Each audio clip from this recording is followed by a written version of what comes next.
So the other day I was on Instagram and I came across this post by Skrillex promoting one of his songs. And as I was looking at it, it occurred to me that anything in Blender can react to music, which means that us as 3D artists have the ability to make the most interesting and the coolest music visualizers. So this idea sent me on this journey of testing out all these ideas and trying to figure out where I can take this. And in this video, I'm going to show you what I learned. So through this journey, I ended up with 4 projects, 2 of them that utilize that very classic waveform idea, and the other 2 utilize aspects within Blender that react to the audio, which gives you so much creative potential.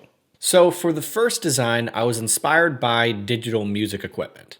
So my first idea was building out all these little pads in geometry nodes that you can apply a emission material to, where the W of that noise texture can animate with all of those lights. I also wanted to make my own custom audio reactive spectrum and geometry nodes, so with a few nodes I was able to get something very simple and very usable. Then I just exported that animation out as black and white. Then I built out another module to make that display on the screen for that whole project to tie it all together. Now this one conceptually might be my favorite one. Now we all know the classic waveform animations, but what if you were able to use that as an image texture to control geometry within Blender?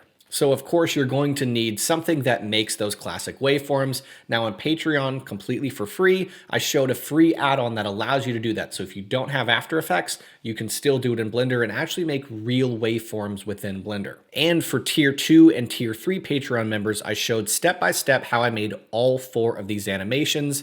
Now, the first thing I did was go into geometry nodes and make a very simple grid that image texture is going to be able to control. Then with a little bit of math setup, I was able to get that video mapped correctly on top of my geometry. Now the implementation of this is very simple, but the idea I think is incredibly powerful, because if you can use this video on top of anything that can control the geometry, you could have so much fun and have probably hundreds of ideas here in Blender. Then I set up a bit of a wireframe system to hold those objects and have them hang from the sky. And then I created a bit of an environment to have this sit in there and just look awesome.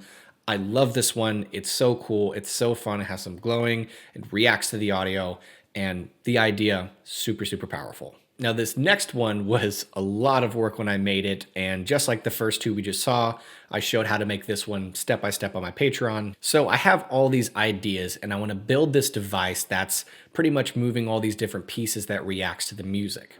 Now, if you have the ability to get the stems or those individual pieces of the song from your client, or of course from your own music if you have access to that, this gives you the power to have a lot of diversity in your movements rather than everything reacting to the same piece of audio. So I asked my buddy Todd, who's a really talented producer, hey, can you make a song for us so that I can show you guys how does this work? So let me show you how that works here. We have our little module and I'm going to animate these 3 knobs here with the 3 different pieces of audio. This is how all 3 of the stems sound stacked together. So we'll insert a single keyframe. I'll add in my first piece of audio. Here it is. Then with this guy selected, channel, sound to samples, and select that audio again. And there he is. He's moving, he's doing his thing, he's dancing around. Next, we'll get the melodic. And he's doing his thing up here. I'm gonna go ahead and add an envelope so that we can kind of add a little bit of strength to that animation. And we'll get our last piece of audio. And we'll do the same exact thing. And now they're going together, all together. So now all 3 of them are reacting to the audio, but they're doing it differently. They're clearly not reacting to the same bit of the song. It's different bits, add some variety, and it's really, really cool. Now I want to talk about the design of this whole scene. Just like I showed in the first project, created these little pads that react to the music. I also want to have a screen on this device so I'm able to show that classic audio spectrum. Now, one of my favorite things on this whole visualizer is these little lights that move with the knobs. I love little details like that, and honestly, in my opinion, having more little details like that will either make or break the quality of how your device looks. Also wanted to kind of pay homage to synthesizers or all those studio equipments with all the weird lines, so I modeled all these little chords. Doesn't really make sense, but it looks cool and I like it.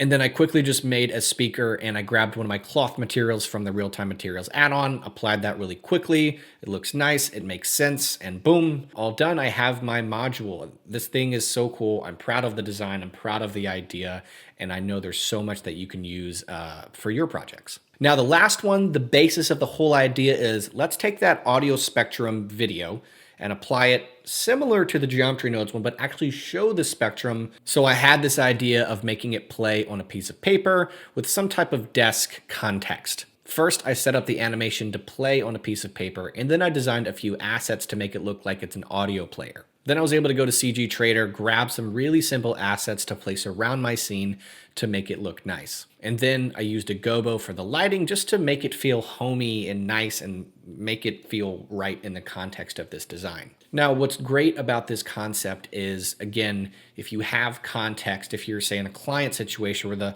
song is about driving or the song is about being at home or is it about New York City, you can place this audio spectrum as an image and project it on things or map it to things that rather than just having as a black and white image or some bokeh stuff in After Effects, you can actually place it in the environment that the context of the song exists. And with that very simple idea, you can have hundreds of ideas here.